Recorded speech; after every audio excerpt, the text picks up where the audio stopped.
It is a hectic time of year. Everybody's trying to wrap up business so they can relax at Christmas. And guess what? That includes people who attend births. Nobody wants to be away from home on Christmas. I totally understand that. As a nurse, I worked many holidays. And as a midwife, I would sometimes be the one on call on Christmas. I didn't want to get called in, so I totally get it. But I knew it was a part of the job. There are some unethical things that are done every single year just before Christmas, and I want to help you not fall into this trap here on the Tuesday before Christmas.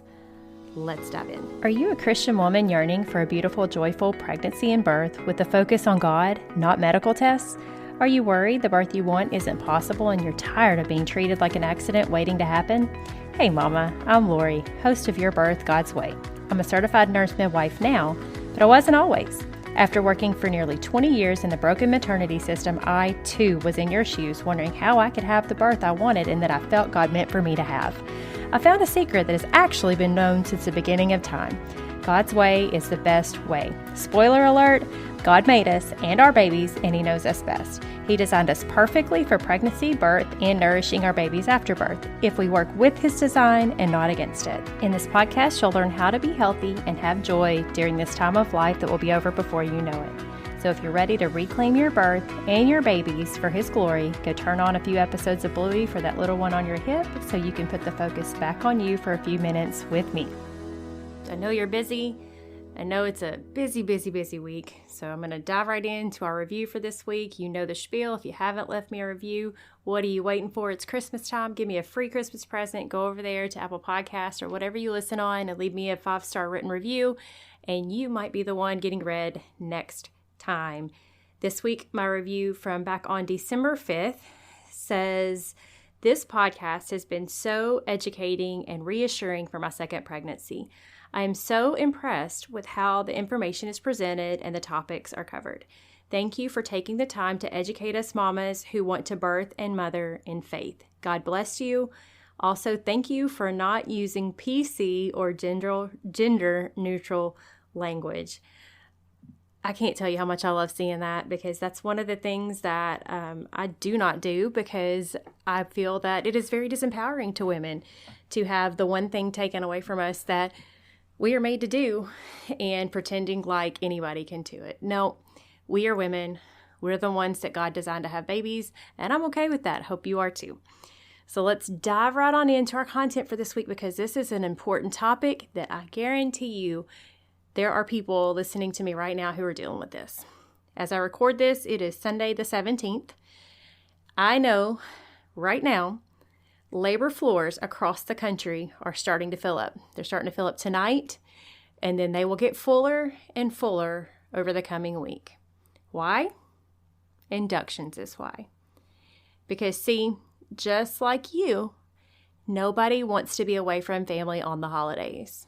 The majority of doctors, and many midwives too, are going to find any excuse that they can to get their patients delivered this week, because every baby that comes this week is one less that will ring their phone on Christmas. Yep, that's the truth. Because see, inductions make babies come one way or another. If they won't come vaginally because your body's not ready, then you'll end up in the OR with a C-section. And they don't really care how your baby gets here, as long as it gets here, because they don't want to catch your baby on Christmas. They don't want to be waiting in the call room on Christmas. And again, I get it. I've been there. But that's no excuse. You know, I got a little curious about birth dates, because I was kind of thinking, I bet you that there are not very many Christmas babies. So I got on the interwebs and I typed in, I don't remember exactly what I typed in. It was like birth rates by date. Couldn't find anything by that. So I think I put birth dates and then rates or something like that. And I couldn't find anything in the US just on a really quick search, but I did find a graph from the UK with each and every day plotted out. And it was exactly as I expected. So the graph was like all oranges and reds and yellows and different shades, where you could tell how many people had been born on each day of each month based on the color And the entire graph was various shades of orange with maybe a few that were a little darker orange, except for 3 dates. I'll give you a minute to think about what you think those 3 dates are. Thinking? They are December 25th, December 26th, and January 1st. Yep, exactly what I expected. Is it really that many fewer babies are born on those dates normally? Well, of course not. If you go back in history before inductions were a thing, I guarantee you that the rates were even day to day. But see, nobody induces on Christmas Eve night. Because see, remember I said that labor floors are filling up tonight? When a provider brings you into the hospital at night, I guarantee you it's not about you. You know why I know that? Because they're starting your motherhood journey off with you being exhausted, because you're having to get up in the middle of the night to go in and do all this stuff in the middle of the night when you should be sleeping. Guess who's not awake in the middle of the night when you're getting induced? That doctor who sent you in. No, they're snoozing. They're not there. The nurses who are already scheduled to be there, they're there doing the work. The doctor's not there. You know why you're being induced in the middle of the night? Because they're really, really hoping you're going to deliver before supper time tomorrow.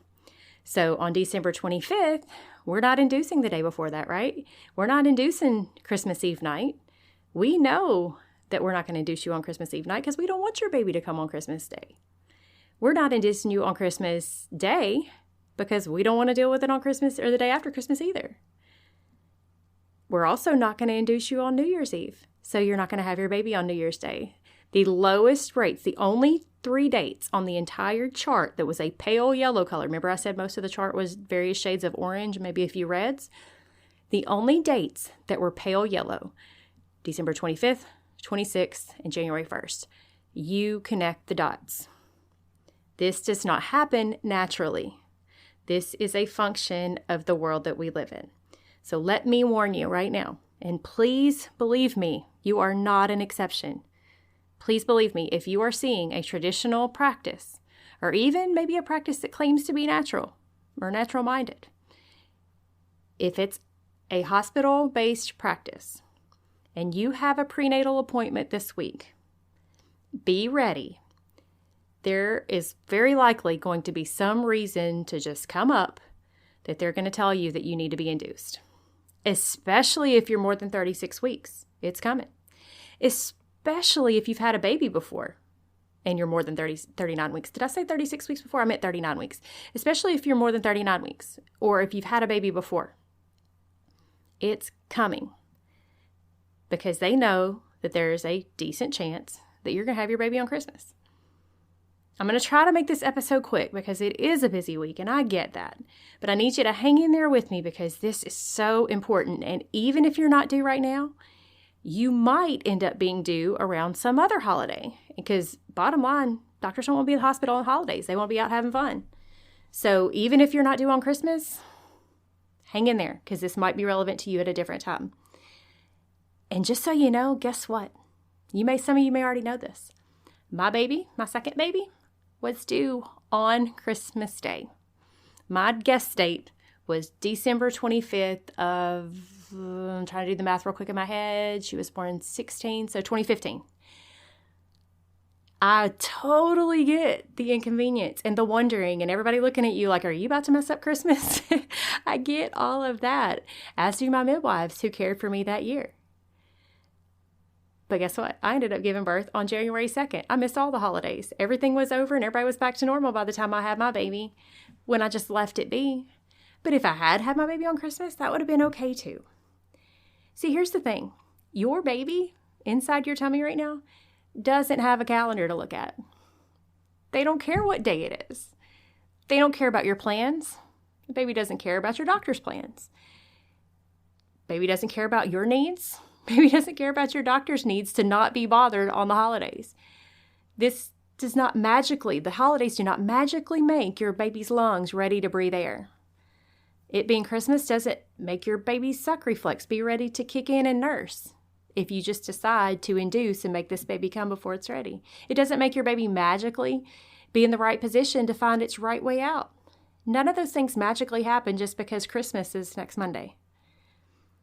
Elective inductions. Elective being the key word. Elective meaning we're choosing to do this. It's not really needed. Elective inductions, they override God's timing.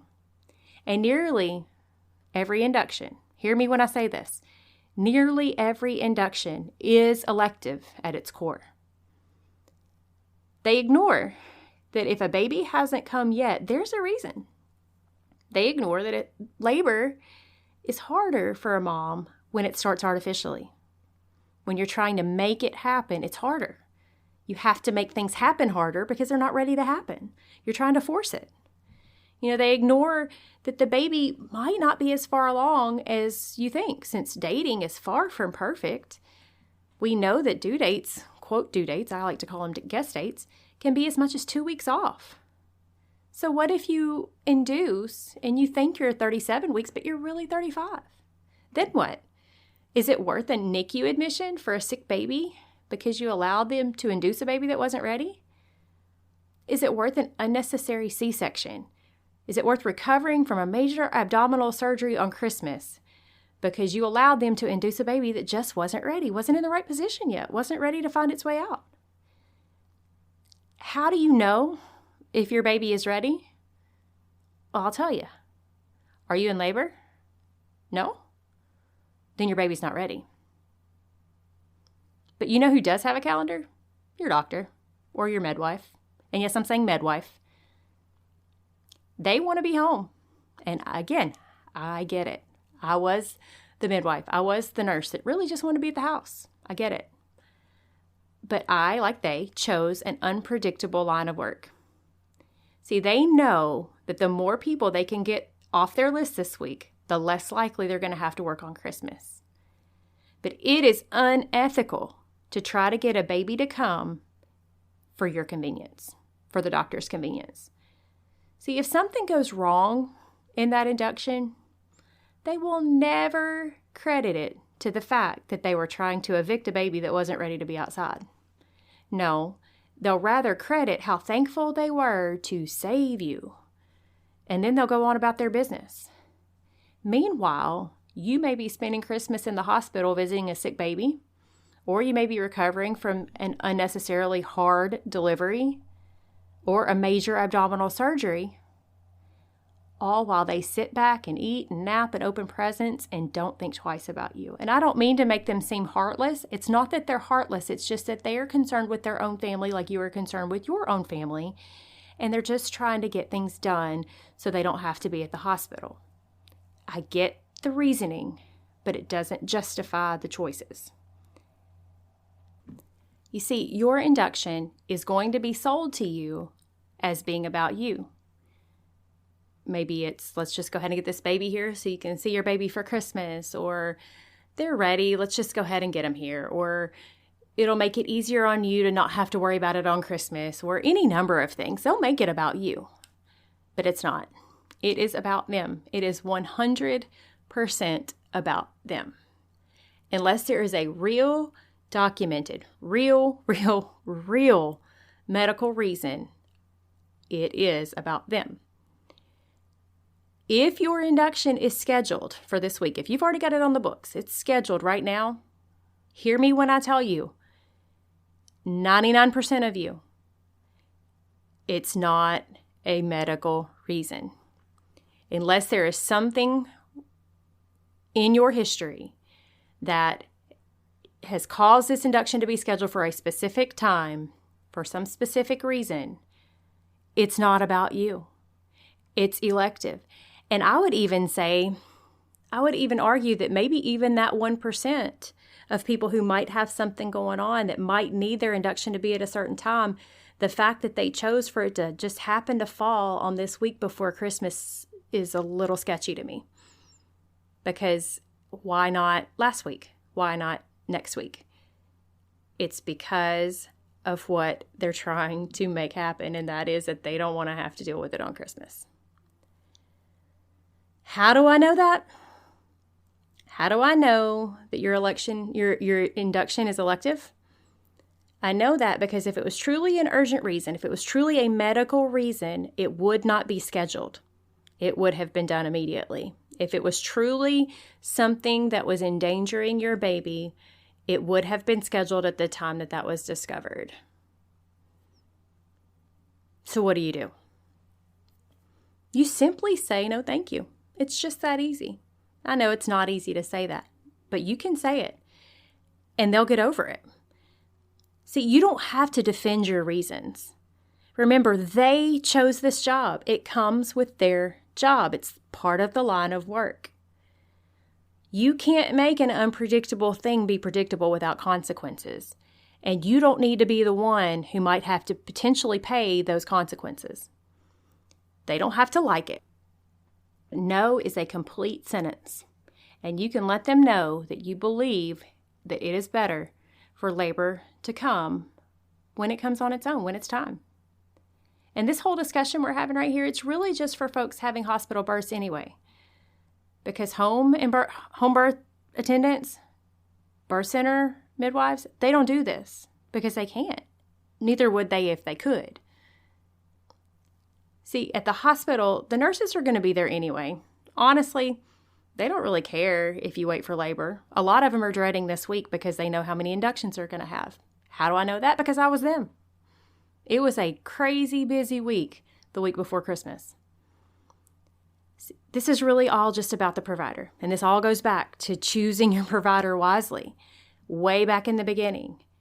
Because it's the doctor that this choice impacts the most, or the midwife. They chose this line of work, but they don't want to have to work on Christmas. But here's the thing. They know it's possible, and they'll be okay. Don't waver on your plan because you feel bad and you want to not be the one that makes them have to come in. Feeling bad it's not a reason for induction. You need to put your baby first. You need to trust God more than you trust your doctor. And you need to trust God that He's going to bring this baby when it's time. He's already chosen this baby's birthday, and this baby's birthday might just be December 25th. And you know what? Turns out, if it ends up being December 25th, they're not going to have to share their birthday with too many people because that's the lowest birth rate day out of the whole year, right? Y'all, I want to thank you so much for blessing me this year. I launched this podcast on January the 2nd. That was my Ruby, the one I was talking about earlier, that second baby. It was her birthday. I launched that day, and getting to share with you mamas has been a great blessing to me in so many ways that I never would have thought possible. Thank you for being a part of that blessing, and thank you for trusting me to be a part of your journey. Please, please keep trusting in God. Trust His timing. He is with you, and He already knows your baby's birthday that He chose. Don't try to override that. His way is always best. See y'all next week. Real quick, if today's episode blessed you in any way, would you head over to Apple Podcasts and leave me a quick 5-star written review? It'll take you less than a minute, but it's the best thank you can give me. And it will help my show to reach more mamas just like you, so we can all find God's best for our families. I'll see you right back here in a few days.